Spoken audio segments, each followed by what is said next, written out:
কবিতাৰ শিৰোনাম এটি নিজৰা সুৰৰ। এখনি আকাশ সংগীতৰ, য'ত এটি মাথো নাম তোমাৰ। তুমি এটি ভূটা তৰা আমাৰ মন আকাশৰ। তুমি এটি মাথো সুৰ নহয়, তুমি এটি নিজৰা সুৰৰ। পাহাৰী জুৰিৰ দৰে বৈ অহা তোমাৰ সুৰে বৈয়াৰে হিয়াজুৰ পৰা এবুকু শান্তি।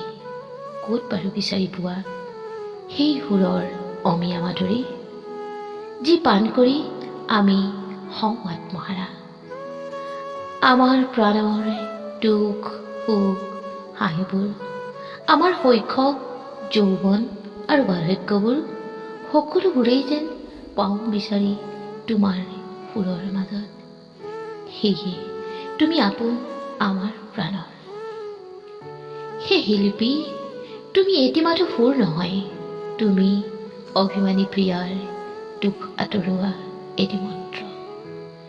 দুধাৰি চকুৰো মজি অভিমানী প্ৰিয়াই বিচাৰে তোমাৰ সুৰত হেৰাই যাবলৈ। তুমি সেই সুৰ, তুমি সেই সুত, তুমি সেই বৰষুণ, য'ত সকলোৱে এবাৰ উটি যাব খোজে, এবাৰ তিতিব খোজে, এবাৰ পান কৰিব খোজে অমৃত মাধুৰী। তুমি সু সন্তান অসমীৰ। ধন্যবাদ।